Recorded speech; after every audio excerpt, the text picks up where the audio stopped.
Bienvenue. Good evening, everyone. Kia ora koutou katoa. Bonjour. Thank you for being here today. Merci d'être là aujourd'hui.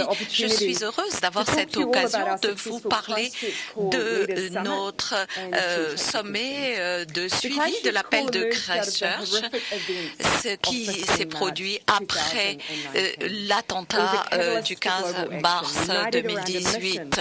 Nous nous sommes unis autour d'une mission pour éliminer en ligne les contenus terroristes et extrémistes. C'est complexe et cela ne peut pas être fait tout seul. L'appel de Christchurch a recueilli l'appui de nombreux acteurs et depuis, nous nous sommes agrandis. Nous sommes 120 gouvernements, des partenaires, des hébergeurs, des services en ligne et la société civile. Et je remercie le président Emmanuel Macron pour l'appui qu'il nous a apporté dès le départ, depuis l'appel de Christchurch. Aujourd'hui, il y a eu des représentants de divers groupes à notre réunion. Notre débat a fait le bilan sur les engagements. Cet appel de Christchurch fait vraiment la différence aujourd'hui. Cet appel a permis de retirer des contenus violents en ligne et de répondre pendant des attentats pour que les terroristes ne puissent pas exploiter ces technologies. Tout ceci n'existait pas en mars 2019 et il faut encore faire davantage et décider de nos actions pour l'avenir. Il nous faut donc avoir une réponse plus efficace en améliorant le partage d'informations et nous assurer que les outils que nous avons sont à la pointe de la technologie.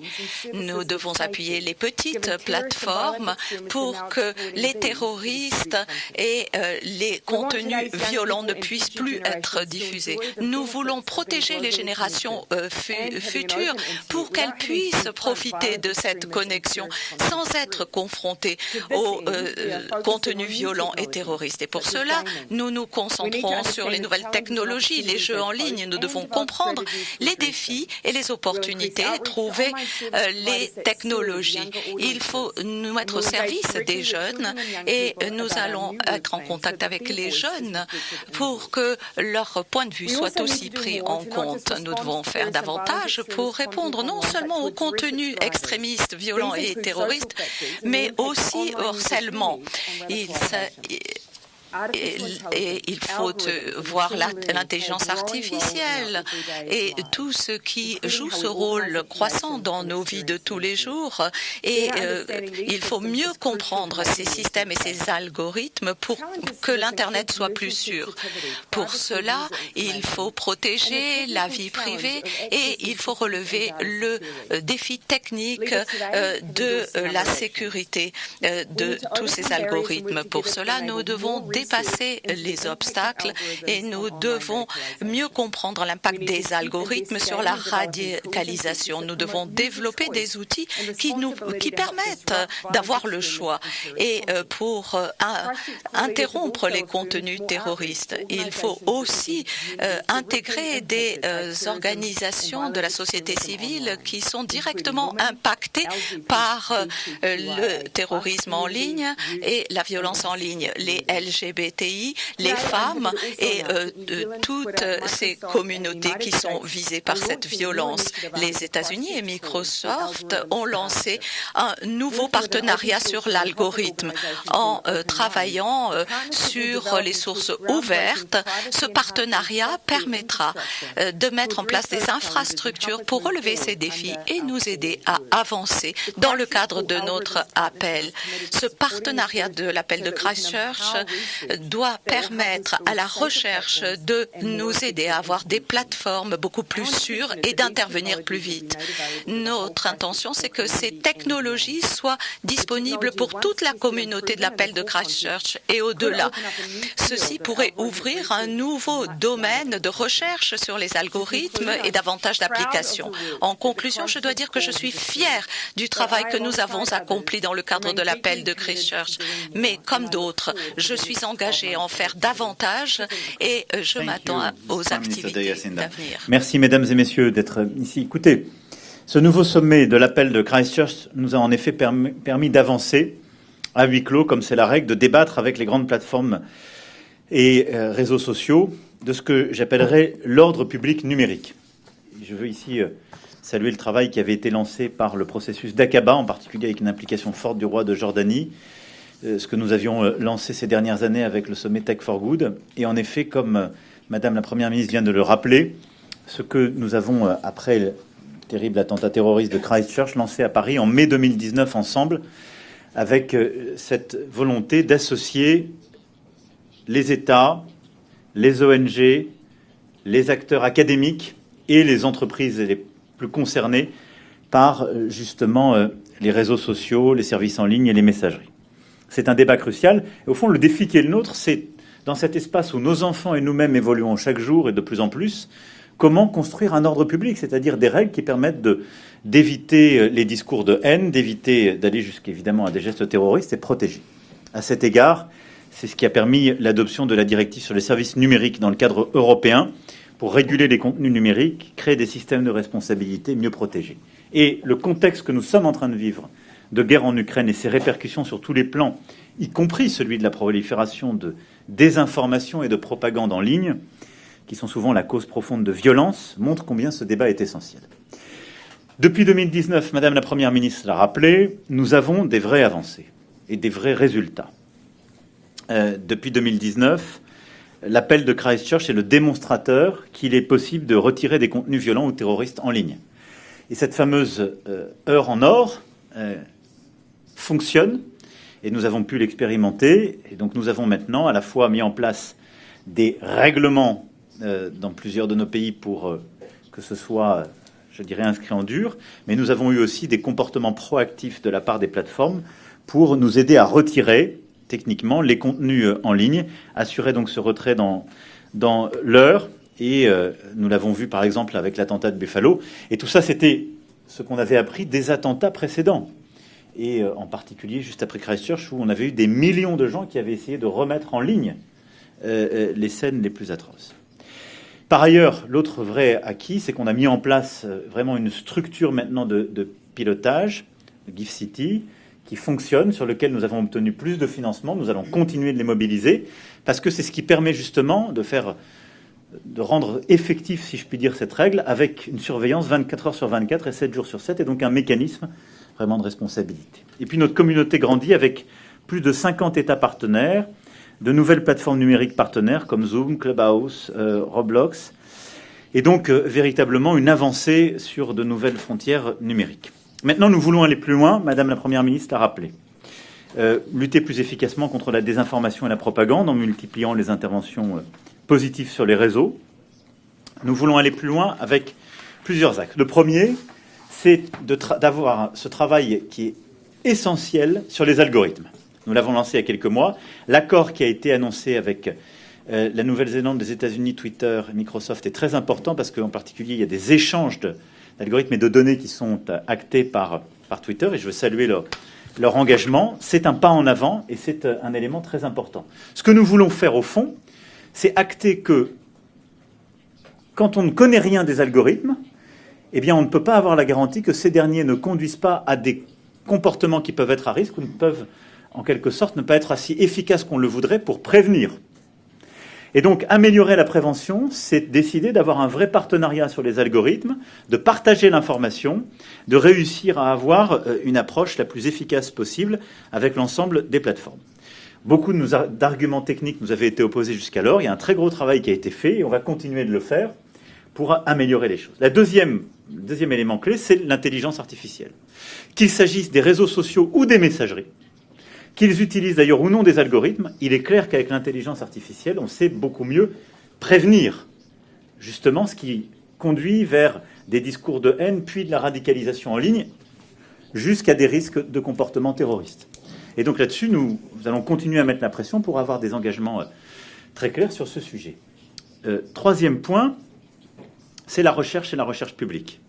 Et à cet égard, des engagements ont aussi été pris lors de cette réunion. Ils sont très importants. Nous l'avons fait par exemple aussi en matière de santé, mais nous voulons continuer de développer un modèle de recherche publique sur ces sujets. Pourquoi ? Parce que je parlais d'ordre public numérique. C'est très simple. Il faut que nos partenaires, que sont les plateformes et les réseaux sociaux, acceptent que des chercheurs puissent avoir accès pendant un temps donné à leurs données, à leurs informations, qui fassent de la recherche indépendante, transparente et publique, ce qui est le fait même d'une recherche, et donc qu'elle ne soit pas simplement propriétaire, et nous aide à mieux comprendre, et eux les aident à mieux prévenir. Et donc à cet égard, nous avons aussi avancé sur ce point. Nous avons aussi évoqué, et souhaitons ensemble aller plus loin, le sujet du dark web, où il est clair qu'aujourd'hui, on a des terroristes qui sont en train de stocker des contenus extrêmement, pas litigieux, mais des contenus qui sont problématiques et qui sont dangereux à nos yeux, et qui utilisent en quelque sorte la non-régulation de cet espace. Et donc nous souhaitons que l'appel de Christchurch et notre forum puissent aller aussi dans cet espace. Et donc vous le comprenez bien, on a réussi, on est en train de réussir, il y a encore un travail, il faut consolider les moyens qu'on y met, à retirer beaucoup plus vite les contenus dits terroristes, les qualifier, avoir une même définition et avoir des mécanismes de surveillance. On veut améliorer leur efficacité en demandant aux réseaux sociaux de mettre plus d'argent. Maintenant, on met toute notre énergie pour prévenir la radicalisation, les discours de haine, tout ce qui conduit au terrorisme, et donc avoir ce travail sur algorithmes, dark web, intelligence artificielle et la recherche publique. Dernier point, c'est la protection de l'enfance. C'est un sujet très important qui est jumeau de celui qu'on évoque. Nous avons longuement évoqué le fait qu'aujourd'hui, beaucoup de nos enfants sont exposés à des contenus qui sont inappropriés, mais surtout que le développement de beaucoup de jeux, d'espaces immersifs, a des impacts sur nos enfants et sur le rapport à la violence et des comportements qui peuvent conduire jusqu'au pire. Et à cet égard, le jeune âge de beaucoup d'auteurs d'actes terroristes partout à travers le monde ne peut pas nous laisser sans réaction. Et donc sur ce sujet, comme vous le savez, nous avions lancé un appel à la protection de l'enfance dans l'ère numérique il y a presque un an maintenant au Forum de Paris sur la paix. Nous allons poursuivre en novembre ce travail en lien très étroit avec la Première ministre pour renforcer justement notre protection de l'enfance contre le harcèlement en ligne, enfin pour protéger nos enfants contre le harcèlement en ligne, contre tout justement les contenus et les jeux et systèmes qui sont considérés comme dangereux pour nos enfants. Et à cet égard, ce que nous voulons faire, c'est pouvoir regarder en quoi les protocoles que nous avons su développer dans le cadre de Christchurch peuvent être applicables à la protection de l'enfance en ligne. Là-dessus, il est clair qu'aujourd'hui, nous devons améliorer la prévention et l'éducation pour nos enfants. Nous devons améliorer notre régulation, et on le fait dans plusieurs pays, mais il faut coordonner. Mais nous devons aussi améliorer les éléments de modération. Les plateformes ne font pas suffisamment de travail là-dessus pour modérer les contenus dans nos langues, pour protéger nos enfants. Et nous voulons améliorer aussi, pousser à la prise en compte dans la conception des architectures et des systèmes de ces différents jeux, systèmes immersifs, etc. Prendre en compte l'intérêt de nos enfants, leur protection, et le fait que parfois ils s'adressent à des esprits qui sont encore en formation et qui n'ont pas les codes, et pour lesquels on va parfois conduire à des choix, des attitudes qui peuvent ensuite nourrir justement cette violence en ligne et dans le réel. Voilà, ça c'était un axe supplémentaire que je voulais rajouter au travail qui est fait. Je vais à nouveau remercier Madame la Première ministre pour notre formidable coopération, pour les initiatives que nous ne cessons de relancer, et je crois l'importance et la force de cet appel de Christchurch. Maintenant, nous sommes à vous pour les questions. Merci. Nous allons prendre une première question d'Amelia Wade pour News Hub. Hey, this is to both of you. C'est une question pour les deux. Certaines des grandes plateformes, Meta et d'autres, ne sont pas impliquées. Google, TikTok. Est-ce que vous allez avoir un vrai impact si ces plateformes ne sont pas impliquées? La question que vous posez porte sur la recherche sur les algorithmes en particulier. Facebook et Meta sont impliquées dans l'appel de Christchurch. Elles étaient représentées aujourd'hui et elles font partie de notre communauté depuis le départ. Et pour vous montrer les activités que nous constatons, en fait, la radicalisation a changé par rapport à ce qui s'est passé le 15 mars en Nouvelle-Zélande. Alors, sur la recherche sur les algorithmes, plus particulièrement, nous avons justement ce partenariat entre Microsoft, Twitter, les États-Unis et la Nouvelle-Zélande. Et nous voulons travailler sur une infrastructure qui nous permette de créer le respect de la vie privée et de permettre en même temps de comprendre l'utilisation des algorithmes et tout en gardant le secret industriel. Et ça, ce ne sera pas vrai uniquement pour Twitter ou une ou l'autre plateforme, mais ce sera une infrastructure que nous pourrons utiliser plus largement. Ce sera un point de départ pour élaborer des mécanismes. Et en fait, c'est une construction que nous ferons pierre par pierre et qui va nous permettre de comprendre comment fonctionnent les algorithmes. En ce qui concerne les algorithmes, comme l'a dit Madame la Première ministre, pour Twitter et Microsoft, tous les modèles basés sur ces algorithmes sont très importants. Et le fait que Twitter, plus particulièrement, ait accepté de partager cette information, cela va vraiment changer les choses. Plus nous ferons pression, bien sûr, et plus il y aura de recherches ouvertes, libres, et plus nous aurons de résultats parce que cela nous permettra d'avoir des informations et de faire pression sur les différents acteurs. Meta, vous l'avez mentionné, est complètement différent parce que ces activités ne sont pas toujours basées sur des algorithmes, mais peuvent mobiliser l'intelligence artificielle. Or, on peut prévenir le terrorisme et la radicalisation à travers l'intelligence artificielle.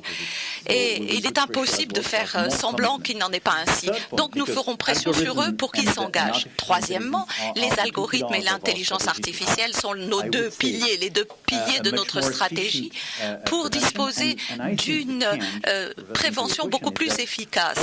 Et ce qui va changer, c'est que tous ces acteurs sont de plus en plus conscients, en réalité, que le système actuel ne peut plus durer, parce que la pression va continuer à augmenter.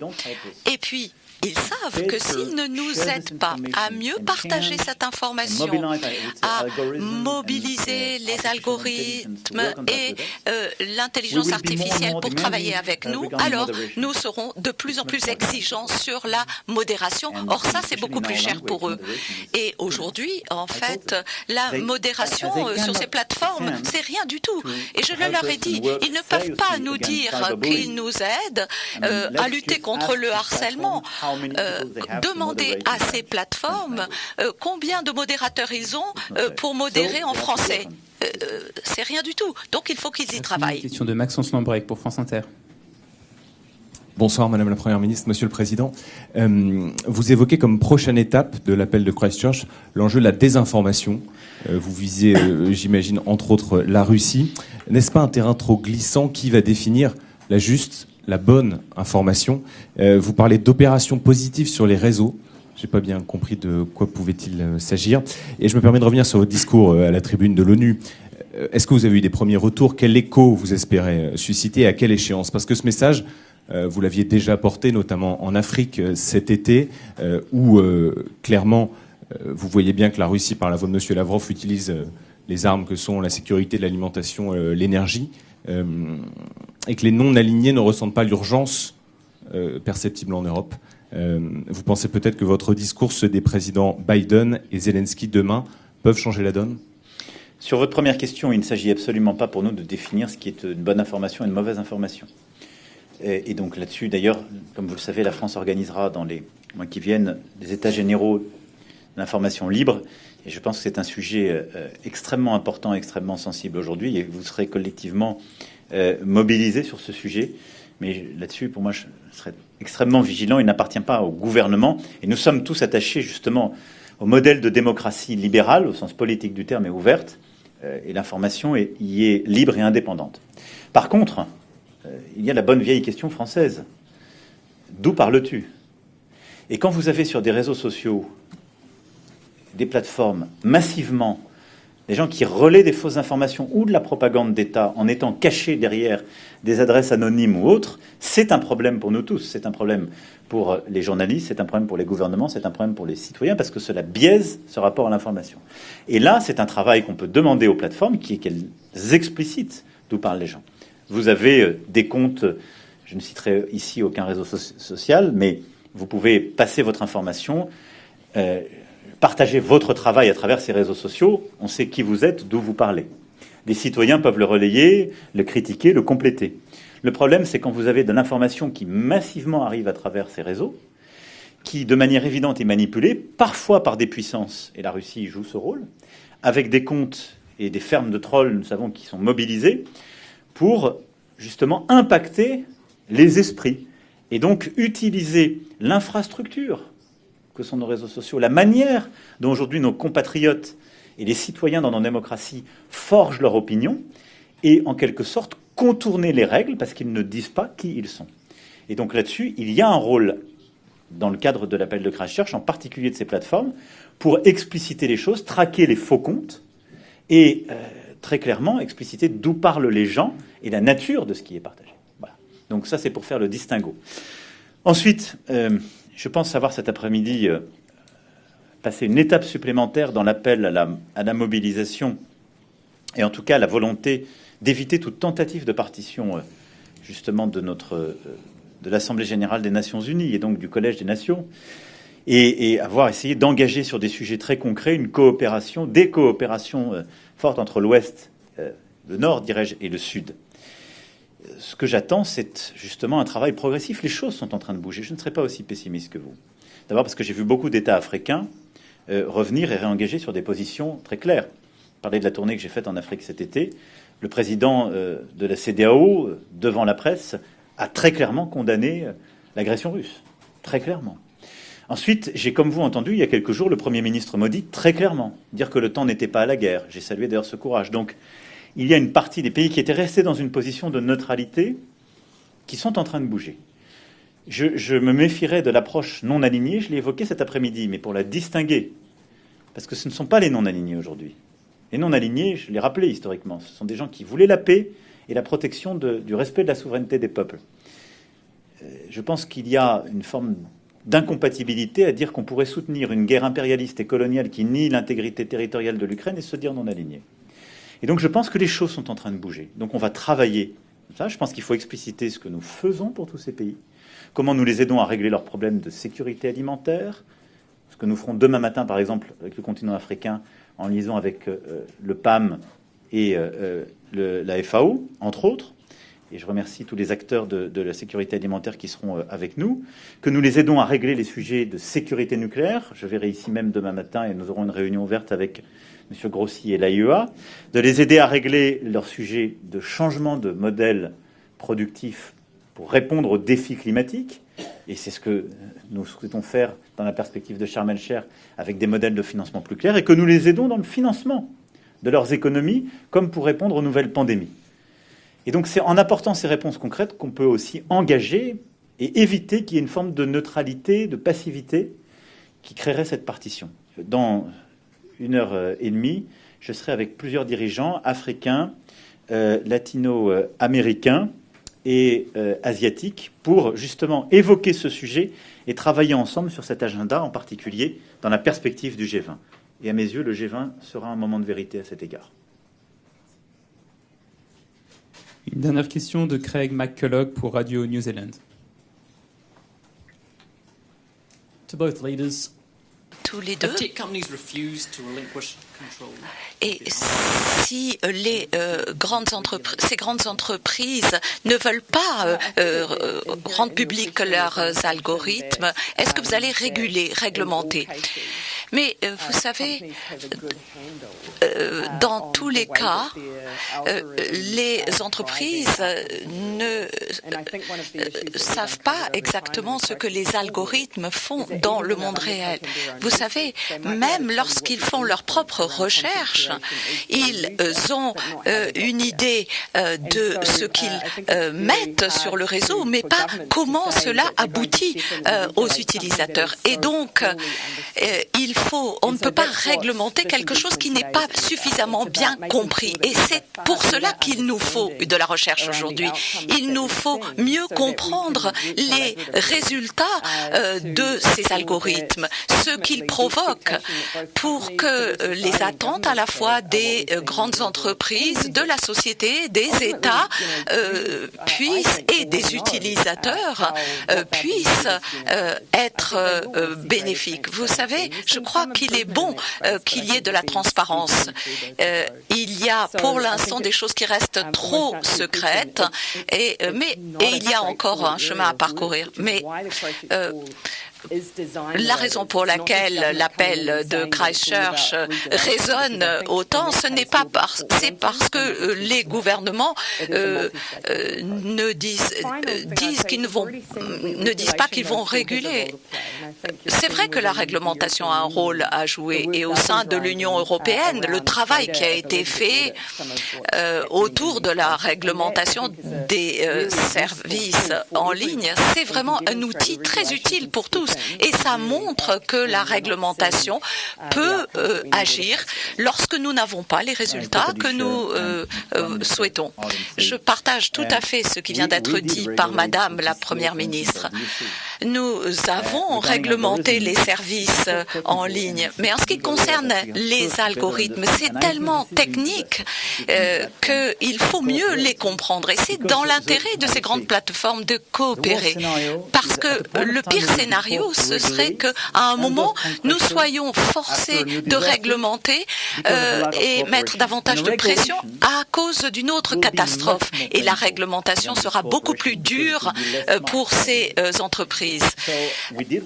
Donc oui, nous avons réglementé, nous sommes capables de le faire. Nous avons cette nouvelle réglementation européenne sur les services en ligne, et ça peut servir de modèle. Et je crois que sur les algorithmes, la méthode que nous avons adoptée est plus efficace. Donc c'est celle-là que nous allons suivre.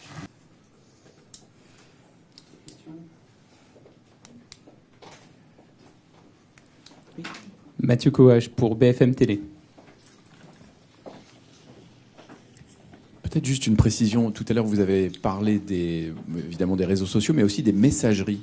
Il y a quand même une différence entre un réseau social, évidemment, et des échanges qui sont personnels. Donc, comment vous pensez intervenir sur les messageries personnelles, si c'est ce que j'ai bien compris tout à l'heure? On a fait la distinction, vous avez raison. Je la faisais en particulier parce que quand on parle des algorithmes et des contenus qui sont poussés par des algorithmes qui induisent du coup des comportements sur lesquels on veut avoir une approche de prévention, c'est plutôt des réseaux sociaux, en particulier ceux qui étaient cités, et qui vont orienter des contenus ou des affinités. Les messageries, par exemple celle de Meta, n'utilisent pas à proprement parler des algorithmes. Par contre, elles peuvent être le truchement d'organisations collectives et aller jusqu'à des approches terroristes. Et donc ça, nous voulons pouvoir les engager avec nous. C'est ce qu'on fait depuis le début. Et donc là, on veut mobiliser plutôt les mécanismes d'intelligence artificielle qu'ils ont et qui permettent de détecter par la récurrence, si je puis dire, de mots qui vont montrer qu'on rentre dans cette zone, le fait d'aller vers des comportements dangereux. Donc les mécanismes ne sont pas les mêmes parce que vous avez totalement raison de rappeler que les réseaux sociaux ne sont pas comme les messageries privées. Néanmoins, on ne peut pas laisser en quelque sorte un continent caché où des activités terroristes pourraient se faire en étant protégés de toute forme de régulation. Encore une fois, c'est un ordre public qu'il faut créer, parce que ce sont des mécanismes d'échange qui peuvent conduire à des comportements et des choix très dangereux. C'est pour ça qu'on distingue les outils. Merci beaucoup. On continue. Thank you so much. Thank you.